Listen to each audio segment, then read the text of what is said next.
En Belgique, les élections approchent à grands pas. Ce sera dans un mois, le 26 mai. Il y aura les européennes, comme dans la plupart des pays de l'Union, mais aussi des élections régionales et fédérales. Et d'ici ces scrutins, nous donnons la parole aux figures de proue des principaux partis francophones de Belgique. Aujourd'hui, c'est au tour de Zakia Khattabi. Bonsoir, merci d'être avec nous en direct de Bruxelles. Vous êtes coprésidente du Parti écolo, candidate aux élections fédérales. Vous êtes d'ailleurs tête de liste à Bruxelles. Alors, l'actualité tombe à pic, puisqu'aujourd'hui, il y a un baromètre politique publié notamment par notre partenaire, la RTBF ou la VRT, qui annonce une vague verte, une vague écologiste. Vous deviendrez le premier parti à Bruxelles. Est-ce que vous êtes rouge de plaisir ? Alors, je n'irai pas encore jusque-là, c'est un sondage. C'est vrai qu'il y a eu en octobre déjà des municipales où en effet cette vague a eu lieu. Alors, entre-temps, le mouvement et la mobilisation citoyenne a continué de telle sorte qu'il y a de réelles revendications de la jeunesse, mais d'autres également, pour que les choses changent. Et donc, c'est sur cette mobilisation que nous comptons, pour que le rapport de force soit tel au mois de mai, que l'on entame vraiment la transition que nos sociétés ont besoin. Alors après, sur la question des postes, on avisera au moment donné. Tout de même, justement, vous avez des chances de devenir ministre-présidente, Zakia Khattabi. Si c'est le cas, dans quelques semaines maintenant, qu'est-ce qui va changer pour les Bruxellois et pour les Belges ? Alors, que nous ayons la ministre-présidence ou pas, notre objectif est bien de monter en majorité pour que les choses changent. Donc, l'enjeu de la ministre-présidence ou pas. Et donc, la volonté est de faire en sorte qu'on puisse activer des leviers qui nous permettent de changer radicalement de modèle. On voit la mobilisation citoyenne, il y avait d'ailleurs un reportage juste avant, la mobilisation citoyenne de cette jeunesse qui se rend compte, qui vit au quotidien les effets du réchauffement climatique. On a tous eu chaud cet été. Cette jeunesse vit au quotidien ce changement climatique, mais a aussi la conscience de ce que, si on est la première génération à le subir, nous sommes aussi la dernière génération à pouvoir mettre en œuvre des politiques qui stoppent cette course effrénée autour d'une croissance, autour d'un modèle productiviste et extractiviste, qui fatigue tant la planète que les individus. Et donc l'enjeu du mois de mai pour moi n'est pas tant la ministre-présidence que d'opérer un réel changement sociétal et un changement de paradigme de telle sorte que l'on entre dans la transition que l'on appelle de nos voeux. Alors Zakia Khattabi, ce reportage que vous évoquez, nous ne l'avons pas encore vu, alors on va le regarder tous ensemble et tout ensemble. La RTBF, notre partenaire belge, s'est justement intéressée au rapport des jeunes à la politique et précisément à ces élections qui se profilent. Regardez. Ils sont jamais d'accord entre eux. Pour moi, ça ne représente pas grand-chose. Je fais pas confiance, mais j'ai pas le choix d'un côté. À part dire qu'ils nous entendent, on n'a pas l'impression qu'ils nous écoutent. Ils ont des choses à dire, les jeunes, en matière de politique. À quelques semaines des élections, il fallait donc leur donner la parole. Tarmac, la web radio dédiée à la culture urbaine, a donc tendu son micro. Les jeunes comprennent bien les enjeux d'aujourd'hui. Il y a beaucoup de critiques, mais il y a aussi des solutions proposées. C'est pour ça aussi qu'on a vu beaucoup de jeunes aller dehors et marcher pour le climat. Mais pour entendre ces solutions, il faut un dialogue. 2 capsules ont donc été créées. L'une face caméra sur un thème précis pour les plus vieux. La deuxième fait réagir sur des phrases lâchées par des politiciens lors de la dernière législature, sous les capuches de mineurs, car il ne faut pas attendre d'avoir 18 ans et le droit de vote pour avoir son opinion. Ils nous clochent en nous rabaissant à chaque fois à notre position d'étudiant ou de jeune. Le seul moyen pour qu'il y ait quelque chose qui change à ce niveau-là, c'est que des gens comme ça ne nous représentent plus. Trouver un autre système au niveau de l'État. Ils gagnent 20 000 € par mois, après ils nous disent que c'est nous qui consommons, enfin je sais pas. Donner la parole même aux tout jeunes, c'était une volonté, mais il faut aussi expliquer. Aux news, les journalistes s'adressent à des enfants du primaire. La région wallonne, c'est vrai, attends, elle s'occupe aussi de toi. Par exemple, le bus, c'est la région qui gère ça. Dans tous les cas, les réseaux sociaux jouent un rôle prépondérant. Déjà, on va le faire dans un téléphone parce que c'est l'outil qu'ils ont en main presque en permanence. Nous, on a dû essayer de trouver des phrases d'humour, des situations amusantes pour parler d'un sujet qui, de premier abord, n'est pas très amusant pour eux. Amusant ou pas, le constat est le même partout. Moi, je pense que les adultes avaient oublié que les jeunes avaient peut-être un avis. À ce moment-là, beaucoup ont été surpris. Ils organisent des manifestations comme si de rien n'était. Et en fait, c'est simplement parce qu'ils avaient quelque chose à dire et qu'ils avaient une voix à porter, et pas seulement sur le climat.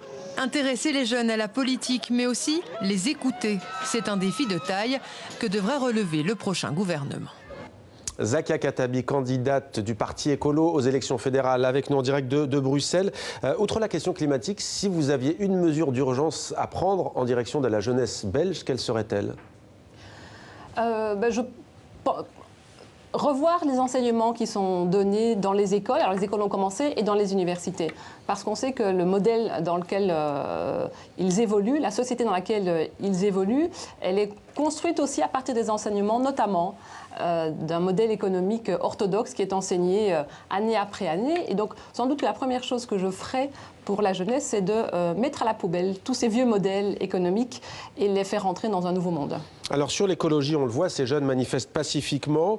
On a vu d'autres mouvements pacifiques, mais différents tout de même, avec des stratégies nouvelles, notamment des blocages, des appels à la désobéissance civile. Je veux bien entendu parler notamment de l'exemple de Londres ces derniers jours, avec ce mouvement Extinction Rébellion, même s'il a pour l'instant cessé ses activités. Vous y êtes pour ou contre ? Alors, je soutiens absolument les mouvements qui sont en place. Je l'ai dit, on le sait, nous n'avons plus que 10 à 12 ans pour renverser la tendance. Et donc, il faut continuer à se faire entendre. Nous le voyons aussi, en octobre, nous avons eu des élections municipales. Les mobilisations avaient commencé.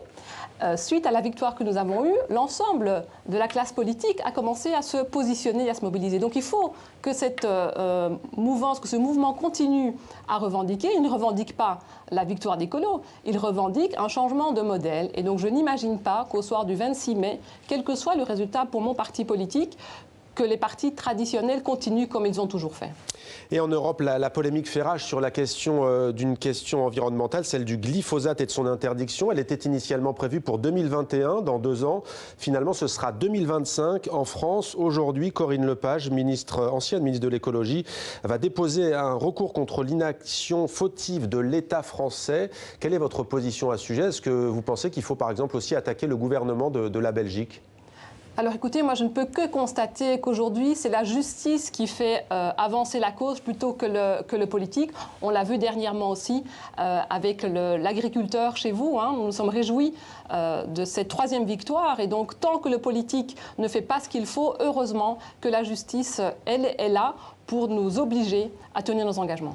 Alors on ne le répétera jamais assez, mais c'est très compliqué en Belgique de mettre en place une coalition. Charles Michel en sait quelque chose, le Premier ministre belge démissionnaire qui a dû composer avec les nationalistes flamands de la NVA. Vous, on imagine que dans l'appareil de votre parti politique, vous y songez. Avec qui comptez-vous gouverner ? Alors la question ne se pose pas tellement comme ça, vous l'avez dit, la Belgique est plus petite que la France, mais elle est aussi beaucoup plus compliquée. Et donc ce sont des gouvernements de coalition, et donc il faudra voir le résultat des urnes et comment est-ce que l'électeur se sera prononcé, puisqu'évidemment ce sont des gouvernements de coalition. Alors c'est vrai, vous avez évoqué les nationalistes, et l'enjeu pour nous de cette campagne, c'est qu'on se retrouve face à 2 projets de société qui sont diamétralement opposés. Voilà, celui de la NVA, des nationalistes conservateurs qui cultivent la croyance dans la technologie pour répondre au réchauffement climatique, mais c'est surtout pour ne rien faire aujourd'hui. Et puis une famille écologiste qui défend une société ouverte, une société solidaire et qui fait de l'enjeu de la transition écologique l'enjeu de ce siècle qui permet de rassembler et de mieux vivre. Et donc ce qui se passe à l'échelle de la Belgique pour cette élection est un peu ce qui se passe à l'échelle européenne. On voit les tendances nationalistes, identitaires, de repli sur soi, qui prennent de plus en plus d'espace. Et puis à côté de ça, il y a un enjeu d'ouverture du projet européen qui est un projet d'abord de vivre ensemble et de faire ensemble. Et donc c'est la Justement, Zakia Khattabi, à ce sujet, on sait qu'il y a ce qu'on appelle la crise migratoire ou la question migratoire. C'est un enjeu dans les pays francophones d'Europe, comme dans tous les pays, à l'échelle européenne comme à l'échelle de la Belgique. On a le sentiment que chez vous, en Belgique, cette question est plus sensible côté flamand que côté francophone. Est-ce une vue de l'esprit ou est-ce le cas? Et si oui, pourquoi? Alors, elle est surtout instrumentalisée par une classe politique populiste. Alors moi, je me réjouis que finalement, ça ne fasse pas l'objet de la campagne qui nous occupe. Et en même temps, je m'en inquiète parce que si ça ne fait pas l'objet de cette campagne, c'est parce que ceux qui étaient à la manœuvre, la famille politique qui était à la manœuvre, pendant qu'elle dénonçait les trafiquants, en fait, fermaient les yeux sur les trafics qui s'organisaient à partir du propre cabinet de leur secrétaire d'État. Et justement, une question sur cette question migratoire, question du jour. La Belgique a refusé des visas humanitaires à 2 familles syriennes qui ont fui les combats et la tragédie à Alep en 2016. L'affaire est plaidée aujourd'hui devant la Cour européenne des droits de l'homme de Strasbourg. Diriez-vous que la Belgique a mal fonctionné dans ce dossier ?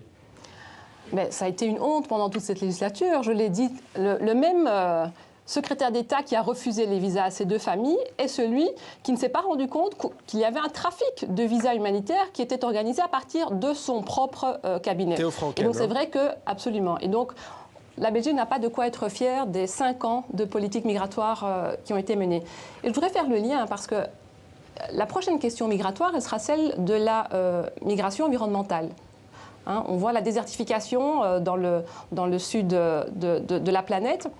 Et donc, la question migratoire va rester à l'actualité, même si elle ne fait pas la une de l'actualité. Mais quelle réponse apporter alors, justement, puisqu'elle va continuer? Quelle réponse apporter concrètement? Alors, il y a d'abord le fait de enfin se retrousser les manches et prendre et relever à bras-le-corps l'enjeu du défi climatique, de telle sorte qu'on permette aussi à ces pays d'être résilients par rapport à la question climatique, d'une part, et puis d'autre part, bon, moi, je ne suis pas de ceux qui mettent en place des dispositifs pour empêcher les gens de venir.